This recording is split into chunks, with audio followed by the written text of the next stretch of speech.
Արկա լրատվական գործակալություն Իրինա Մանեսյան, որքանով դիմակայուն է Հայաստանի բանկային համակարգը արտաքին ցնցումների դեպքում, մասնավորապես Իսրայելի Իրանի միջև լարվածության սրման համատեքստում։ Մենք նախկինում էլ հանդիպումների ընթացքում նշել ենք, որ մեր նպատակը եղել է մեր բանկային համակարգի կապիտալացումը բերել այն մակարդակի, որ հնարավոր ցնցումներին մենք լինենք դիմակայուն։ Մենք գիտեք, որ բարձրացրել ենք հակացիկլիկ բուֆերները 1.75%-ով, այս տարվա մայիսից իրենք ուժի մեջ են մտել, դա մոտավորապես 150 միլիարդը գերազանցող հավելել կապիտալի մասին է խոսքը։ Ու այս կոնտեքստում, քանի որ զարգացումների վերաբերյալ մենք ամենօրյա նորությունների ստացման ռեժիմում ենք կամ ամենաժամյա նույնիսկ, ես կարծում եմ, որ այս փուլում մենք որևէ խնդիր չունենք հնարավոր ռիսկերին դիմակայելու տեսանկյունից։ Շնորհակալություն։ Երկրորդ հարցը, արդյոք վերանայվել է, թե վերանայվելու է կանխատեսումը Հայաստանի տնտեսական աճի հետագա սրման դեպքում։ Մենք երկու սցենարների մասին խոսեցինք, ու այդ երկու սցենարների ներքո էլ մենք փորձել ենք որոշակիորեն հաշվի առնել հակամարտությունը, իհարկե բնականաբար ոչ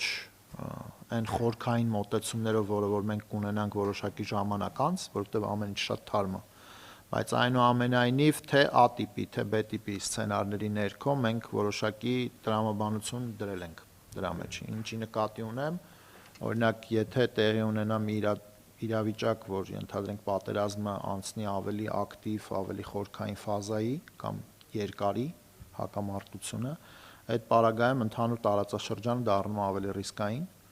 Մենք այդտեղ խնդիր ենք ունենում ապրանքների առաջարկի կողմից եկող ապրանքների արժեշղթաների խաթարման հետ, ինչպես ես նշեցի, ինչպես խորհուրդ քննարկել է։ Երկրորդը դա կարող է որոշակի ազդեցություն ունենալ արտաքին պահանջարկի վրա տուրիստական հոսքերի տեսանկյունից։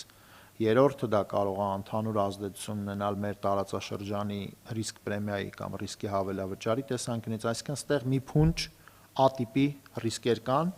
որի վերաբերյալ նաև ես նշեցի, որ արձագանքել ենք ու արձանագրել ենք, որ A տիպի ռիսկերն ավելացել են։ Երկրորդը դա B տիպի ռիսկերն է, որ մենք կարող ենք առնչվել մի իրավիճակի, որ տնտեսությունը ընդհանուր կարող է թուլանալ։ Այսինքն մեր առևտրային փոխհարաբերությունները կամ այլ տիպի ինչ-որ հարցեր, որոնք որ կարող են նպաստել մեր տնտեսության ներքին պահանջարկի որոշակի թուլացմանը։ Եվ բնականաբար կան սցենարներ, որոնք որ մենք հետագայում ևս կքննարկենք, բայց այս երկու սցենարների ներքո մենք փորձել ենք մասնավորապես այս կարճ ժամանակահատվածում, ինչքան որ հասցրել ենք, տեղավորենք որոշակի տրամաբանություններ։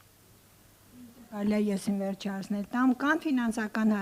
հաստատություններ Հայաստանում, որոնք ուզում են բանկային գործունեության իրականացնելու լիցենզիա ստանան կենտրոնական բանկից այս պահին, եւ քանիսն են, եթե կան։ Այսինքն